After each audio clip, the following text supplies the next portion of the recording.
లోపలే కూర్చొని ఉంటాయి.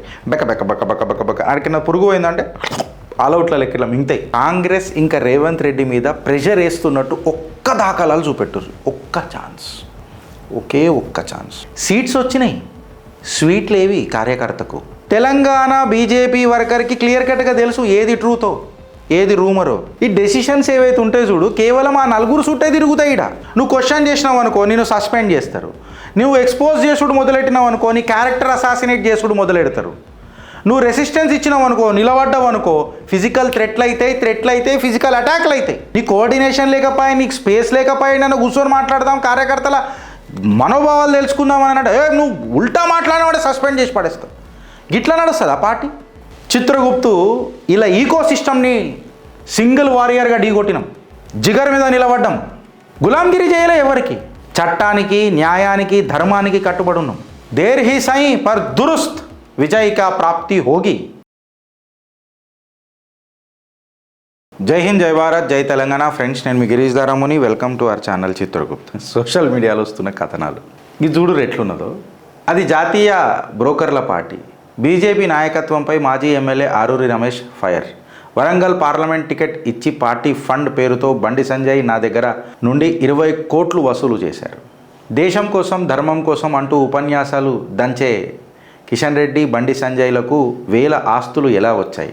పార్లమెంట్ ఎన్నికల సమయంలో బీజేపీ నాయకులు నన్ను బ్రతిమిలాడితే బలవంతంగా ఆ పార్టీలో చేరాను. తెలంగాణలో అధికారంలోకి రావాలనే ఆశ కానీ, కోరిక కానీ బీజేపీ జాతీయ నాయకత్వానికి అస్సలు లేదు. ఆ పార్టీలో ఉండాలంటే గల్లీ నుండి ఢిల్లీ వరకు జీ అంటూ గులాంగిరి చేయాల్సిందే, లేదంటే ఎవరిని పట్టించుకోరు. ప్రతిపక్ష నాయకులపై ఈడీ, సిబిఐ దాడులు చేస్తాయి, మరి తెలంగాణ బీజేపీ నాయకుల మీద చెయ్యవు. బీజేపీ పార్టీలో అగ్రవర్ణాల పెత్తనం నడిచినంత కాలం దళిత జాతికి చెందిన నాయకులకు విలువ, గౌరవం దక్కవు. కిషన్ రెడ్డి, బండి సంజయ్లకు దమ్ముంటే నా ఆస్తుల మీద, నా వ్యాపారాల మీద విచారణ జరిపించాలి. మొన్నటి పార్లమెంట్ ఎన్నికల్లో నేను నిలబడ్డాను కాబట్టే నా పుణ్యాన బీజేపీ పార్టీకి 3,60,000 ఓట్లు పడ్డాయి. నా రాజీనామాతో వరంగల్ గడ్డ మీద భవిష్యత్తులో బీజేపీ పార్టీ అనేది ఉండదు. నేనేంటో చూపిస్తా. కొన్ని నిజాలు, కొన్ని అబద్ధాలు. ఇక ఆయననే చెప్పాలి ఏవి నిజాలు, ఏవి అబద్ధాలు అని. పిలిస్తేనే వచ్చినానంటే మీకు రాజకీయ అదేమంటారు, బీజేపీతోనే నమ్మకం ఉండే కాబట్టి రాజకీయాలలో మీరు వచ్చిన తర్వాత అదే అంటారు కదా, అంగూర్లు దొరికితే తీయగున్నాయి, అంగూర్లు దొరకకపోతే పుల్లగున్నాయి. మిలేతో మీటే, నైతో కట్టే. వాస్తవాలు ఆయన ఏమన్నాడంటే, పార్టీ టికెట్ వచ్చినందుకు నా దగ్గర నుండి 20 కోట్లు వసూలు చేశారు, ఎక్సెట్రా. దేశం కోసం, ధర్మం కోసం, ఇదంతా మళ్ళా ఫిలాసఫీ. పార్లమెంట్ల ఎన్నికల సమయంలో బీజేపీ నాయకులు నన్ను బ్రతిమిలాడి బలవంతంగా పిలుచుకొస్తా. చిన్న పూరల రమేష్ అన్న కాదు కదనే. అయితే ఈడ వాస్తవానికి రమేష్ అన్న చెప్పింది కొన్ని కరెక్ట్. ఏందనంటే, పార్టీల నాయకులు కొంతమంది వస్తున్నారు, పోతున్నారు. ఎవరు మిగిలినరా లాస్ట్కి అని అంటే ఆ నలుగురు. ఇప్పుడు ఏమైపోయిందనంటే, భారతీయ జనతా పార్టీలో 8 మంది ఎమ్మెల్యేలు గెలిచిండ్రు, 8 మంది ఎంపీలు గెలిచిండ్రు. ఆ 8 మంది ఎమ్మెల్యేలు గెలవగానే ఆశలు ఎట్టే వచ్చుంటాడు, ఎవరైనా వచ్చుంటారు, వస్తారు కూడా. వాస్తవం అది. నేను రమేష్ అన్న ఏం తప్పు అట. ఇవాళ ఆయనకు బగబగ మండి మాట్లాడిండొచ్చు. ఇప్పుడు 3,60,000 ఓట్లు తెచ్చుకున్న రమేష్ అన్నకు ఒక ఫ్యాన్ బేస్ ఉన్నది కదా, ఎక్స్క్లూజివ్ రమేష్ ఫ్యాన్ బేస్ అనేది ఒకటి ఉన్నది కదా. ఆ గౌరవంతో మాట్లాడుతున్నాడా, గర్వంతో మాట్లాడుతున్నాడా? బరాల్ రాజకీయ నాయకుడికి ఖచ్చితంగా ఒక హుంకారం ఉండాలి. 8 మంది ఎమ్మెల్యేలు, 8 మంది ఎంపీ సీట్లు గెలుచుకున్న భారతీయ జనతా పార్టీ రిజల్ట్ ఏంద్రా గిరీష్గా అని చెప్పి మాట్లాడితే అవుట్పుట్ ఏంద్రా అని అంటే 0. అందుకే ఇది నేను పెట్టిన ఏంది, ఆపరేషన్ సక్సెస్ఫుల్, పేషెంట్ డైడ్. ఇదే తమ్నేల్ కూడా మనది. Operation successful, patient died.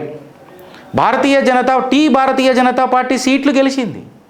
కాకపోతే కార్యకర్త నోట్లలో స్వీట్లు లేవు. సీట్లు గెలిచినా కార్యకర్త నోట్లల్లో స్వీట్లు లేకపోయి. గెలిచిన వాళ్ళు ఆ నలుగురు, లేకపోతే 8 + 8 16.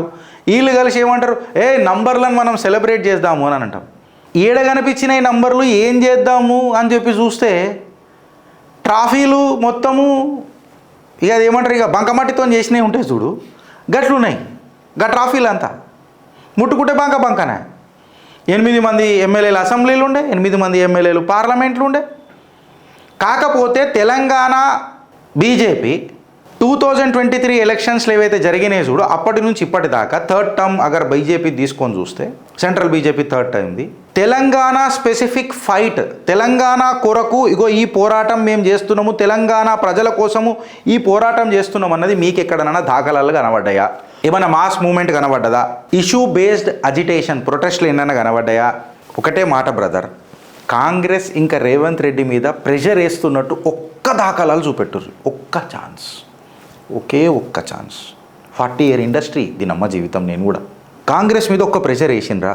కార్యకర్తల మీద ప్రొటెక్షన్ ప్రాబ్లం అయిపోయింది అలా. ఇగో నిలబడ్డా, నేనే నిలబడ్డా కదా కార్యకర్త. సీట్స్ వచ్చినాయి, స్వీట్లు ఏవి కార్యకర్తకు అని వేస్తున్న ప్రశ్నకు ఏమైనా సమాధానం చెప్తారా?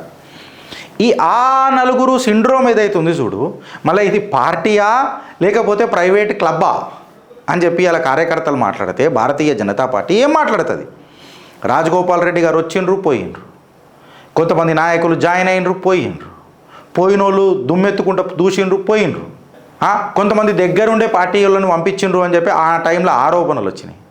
ఇవాళ ఆరూరు రమేష్ ఆయన చేసే ఆరోపణలు, మేము చేసే ఆరోపణలు, కార్యకర్తను దృష్టి పెట్టుకొని నేను మాట్లాడుతున్నా. ఇలా నేను ఇప్పుడు ఏమంటున్నా అంటే, తెలంగాణ బీజేపీ వర్కర్కి క్లియర్ కట్గా తెలుసు ఏది ట్రూతో ఏది రూమరో. నాంచాక్ కేవలం ఆ నలుగురే దింపుతారు, మిగతా కార్యకర్తలను నాకిడిచి పెడతారు నల్లబాలు లెక్క. ఇట్లా నాకి అది ఎదురా బావి పక్కన పెద్ద పెద్ద కప్పలు కూర్చుంటాయి చూడు, ఇట్లా బెక్క బెక్క బెక్క బెక్క బెక్క బెక్క బెక్క ఈడ 4 కప్పలే కూర్చొని ఉంటాయి. బెక్క బెక్క బెక్క బెక్క బెక్క బెక్క ఆడికిన్న పురుగు పోయిందంటే ఆల్అవుట్ల లెక్క ఇట్లా మింగుతాయి. ఇప్పుడు నేను ఏమంటున్నా అంటే, డెసిషన్స్ సర్క్యులేట్ ఈ డెసిషన్స్ ఏవైతే ఉంటాయో చూడు, కేవలం ఆ నలుగురు చుట్టే తిరుగుతాయి. ఇక్కడ లీడర్షిప్ పొజిషన్స్ ఎట్లుంటుంది అని అంటే, నువ్వు బిత్తయి నేను దొక్కుతా, నువ్వు బిత్తయి నేను దొక్కుతా, నువ్వే దొక్కాలా నేనే దొక్కాలా, ఇంకొకరిని దొక్కనిస్తే బిత్త నిరగొడదాం, చిక్కుడు బిత్త ఇట్లా వేసి ఆడతారు కదా. ఇదే నడుస్తుంది ఆడ బీజేపీలో. కొత్త వాయిసెస్ ఏమైనా వస్తున్నాయంటే అని సైడ్ లైన్ జరుపుతారు. నువ్వు క్వశ్చన్ చేసినావు అనుకో, నేను సస్పెండ్ చేస్తారు. నువ్వు ఎక్స్పోజ్ చేసుడు మొదలెట్టినావు అనుకో, నీ క్యారెక్టర్ అసాసినేట్ చేసుడు మొదలెడతారు. నువ్వు రెసిస్టెన్స్ ఇచ్చినావు అనుకో, నిలబడ్డావు అనుకో, ఫిజికల్ థ్రెట్లు అవుతాయి, ఫిజికల్ అటాక్లు అవుతాయి. ఇలా ఆరూరు రమేష్ ఇన్సిడెంట్ అనేది యాక్సిడెంటా లేకపోతే సిమ్టమా అని అనేది క్వశ్చన్. మళ్ళీ సిమ్టమ్స్ ఇన్ని రోజుల నుంచి కనబడుతుంటే సెంట్రల్ బీజేపీ ఏం చేస్తున్నది అని అనేది ఒక పెద్ద క్వశ్చన్. ఇవాళ ప్రతి కార్యకర్త లోపల దమ్ గుటాస్తున్నది, ఇంటర్నల్ సఫకేషన్ అవుతున్నది. అరే భారతీయ జనతా పార్టీ ఇంత డిసిప్లిన్ పార్టీ అని అంటాం, కోఆర్డినేషన్ లేకపోయా? అరే ఎవరికైనా చెప్పుకుందామని అంటే ఎవరికి చెప్పుకోవాలా? ఇప్పుడు నేనే ఉన్నా, కిసే ఎవరికి చెప్పాలా? చెప్పురి కూర్చొని మాట్లాడుకుందాం కదా. గిరీష్ బయట మనం మాట్లాడుకోవద్దు కదా. టీకే भाई किससे बात करूं मैं? कौन है वो शख्स जिससे मैं बात करूं? Who is that individual? I beg your pardon, please enlighten me. Whom should I discuss all my dissent? చెప్పండి. నా డిసెంట్ పక్కకు పెట్టుర్రు, ఇలా కార్యకర్తల డిసెంట్ మాట్లాడుతున్నా. ఈ దమ్ గుటాస్తున్నది మాది ఎన్ని రోజులు అని చెప్తున్నా నేను.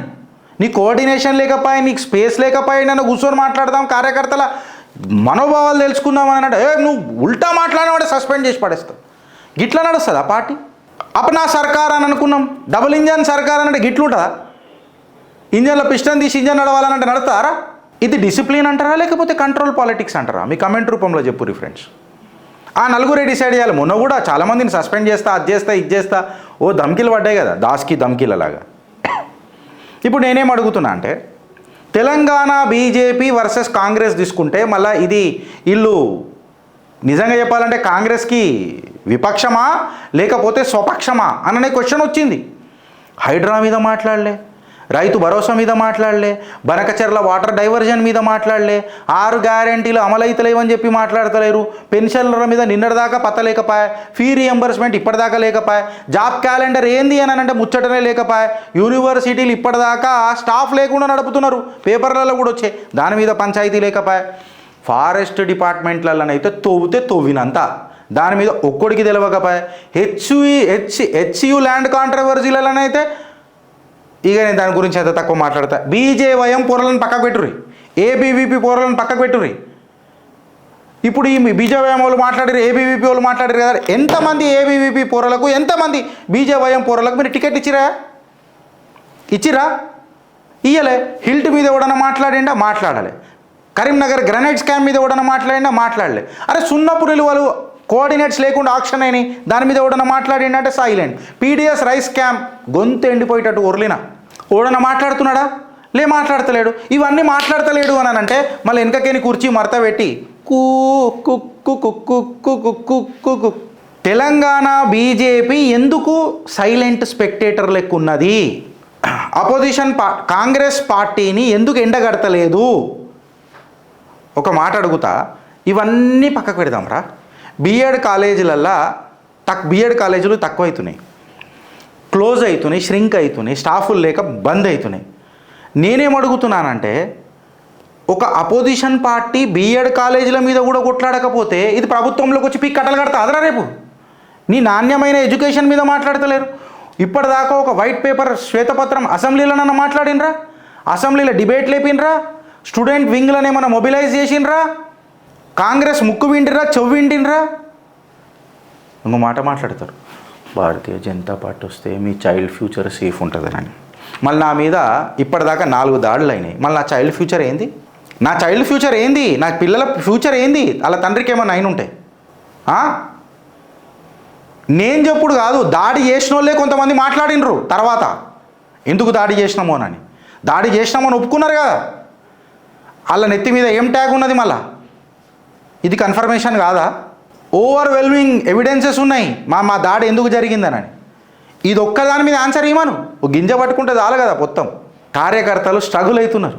అరే ఒక్కసారన్నా చిత్రగుప్తు ఇలా ఈకో సిస్టమ్ని సింగిల్ వారియర్గా ఢీకొట్టినాం, జిగర్ మీద నిలబడ్డం, గులాంగిరి చేయలే ఎవరికి. చట్టానికి, న్యాయానికి, ధర్మానికి కట్టుబడి ఉన్నాం. దేర్ హీ సై పర్ దురుస్త్ విజయ్ కా ప్రాప్తి హోగి, పక్కా విజయ్ ప్రాప్త్ అవుతుంది. గిరీష్ బలైతవురా అని చెప్పి ధమ్కి ఇస్తే చిత్రగుప్తులా ఈ ముచ్చట మేము ఎన్నోసార్లు మాట్లాడినాం. హే మృత్యు తయ్యార్ యది తూ ఆనే హో తో ప్రసన్న ముక్క ద్వార్ కులా హే, దర్వాజా ఓపెన్ చేసి పెట్టినాం. సావుకు కూడా చెప్తున్నాం, దవ్వుకుంటారా జర్నీ పోదాం. ఈడెవడు జనకడు. నాకు తెలుసు నా జీవితంలో పర్మనెంట్ ఒకటే, నా సావనని. అది ఫ్యాక్ట్. అది నేను దానికి భయపడం దానికి చిరునవ్వుతో అని చెప్తాం, దర్వాజా ఓపెన్ చేసినాం రానని. అరే ఏం స్లోగన్లు ఇస్తున్నాం, ఏమి ఇస్తున్నాం? ఫ్యామిలీలను అటాక్ అవుతున్నా, గోరక్షకులను ఎవడు పట్టించుకోడు. జూబ్లీహిల్స్ ఎలక్షన్స్లో గోరక్షకుల మీద నిన్న శంషాబాద్లో ఒక పంచాయతీ అయింది, వాళ్ళ మీద పల్లెత్తు మాట మాట్లాడిర్రా ఎవరన్నా? 2 కేంద్ర మంత్రులు ఉన్నారు, 8 మంది ఎంపీలు ఉన్నారు, 8 మంది ఎమ్మెల్యేలు ఉన్నారు. సరే 8 మంది ఎమ్మెల్యేల ఒక రాజాసింగ్ని పక్కకు పెడదాం. ఇప్పుడు 7 మంది ఎమ్మెల్యేలు ఉన్నారు. వీళ్ళు ఒక్కరన్నా గోరక్షకులు శంషాబాద్లో జరిగిన ఘటన మీద ఎవరన్నా మాట్లాడుతుండ్రా? ఇది కార్యకర్తల వాయిస్ కాదా? ఇలా ఆరూర్ రమేష్ మాట్లాడింది ఒక ఇన్సిడెంట్ కాదు, లేదా ఆయన రాజీనామా ఒక యాక్సిడెంట్ కాదు, అది సిమ్టమ్. భారతీయ జనతా పార్టీలో రోగం కనిపించే ఒక సిమ్టమ్. వెనకటికి షుగర్ గురించి చదువుతున్నా, ఒక పేషెంట్కి షుగర్ వచ్చిందని వెనకటికి ఎట్లా తెలుస్తుండే? మధుమేహం అని చెప్పి మాట్లాడతారు మన పురాతన సనాతన ధర్మంలో. మధుమేహం ఎట్లొచ్చింది అని అంటే, ఆ నుచ్చ తీసుకుపోయి ఒక దగ్గర వేస్తే అక్కడ చీమలు వస్తున్నాయనట. అయితే ఇక్కడ 4 చీమలు వస్తాయి. ఆ 4 చీమలే డిసైడ్ చేస్తాయి ఉచ్చేందనని. ప్రాబ్లం ఆడొచ్చింది, ఇక్కడ రోగం కూడా తెలియనియ్యాయి బయటికి. ఆరూర్ రమేష్ వస్తాడు, పోతాడు. నాయకులు వస్తారు, పోతారు. ఎవరు పర్మనెంట్ ఉంటారండి? 4 ఎలక్షన్స్లో మూమెంట్ ఉండదు, సీట్లల్లా లీడర్షిప్ కనబడది, సైలెన్సు అలా స్ట్రాటజీ. కంట్రోల్ ఏడుందిరా అనంటే అధికార పార్టీ చేతిలోనే కంట్రోల్ ఉంటుంది భారతీయ జనతా పార్టీది. తెలంగాణ భారతీయ జనతా పార్టీ స్ట్రాటజీ ఏంద్రా గిరీష్ అని అంటే 4 అవాక్కయ్యావా, అదే పాలిటిక్స్ నడుస్తుంటుంది. ఇట్లా జరిగితే తెలంగాణ బీజేపీ ఆర్గనైజేషనల్గా వీక్ ఉండదా? మోరల్గా లేస్తుందా? పొలిటికల్గా డైరెక్షన్ అనేది మనకు దొరుకుతుందా బ్రదర్ చెప్పు? ఇవాళ తెలంగాణ బీజేపీకి శత్రువు కాంగ్రెస్ కాదు, తెలంగాణ బీజేపీలు ఉన్న 4 లేకపోతే తెలంగాణ బీజేపీ కార్యకర్తలు కూడా ఇప్పుడు ఎట్లయిపోయారు తెలుసా? వాళ్ళు కూడా మొగలాజంలో ఒక పాట ఉంటుంది చూడు, కిసి దిన్ ఏ తమాషా ముస్కురా కర్ హమ్ భీ దేఖేంగే సపోర్ట్లు వేసుకోరు. కిసి దిన్ ఏ తమాషా ముస్కురా కర్ హమ్ భీ దేఖేంగే ఆజీ హా హమ్ భీ దేఖేంగే. కోరస్ ఇవ్వాలి కదా అనండి. మేము కూడా గదే అడుగుతున్నాం తెలంగాణ బీజేపీ నాయకులను. కార్యకర్త బనాతో డర్నా క్యా, అరే కార్యకర్త బనాతో डरना क्या, कार्यकर्ता बना कुछ जुल्म नहीं किया, झुक झुक जी के मरना क्या, కార్యకర్త బనాతో క్యా డర్నా క్యా అని ఫ్లిపరాచి మొదలవుతుంది లాస్ట్కి. అర్థం చేసుకోండి. మారతారా మార్చబడతారా డిసైడ్ కండి. భారత్ మాతాకి జై.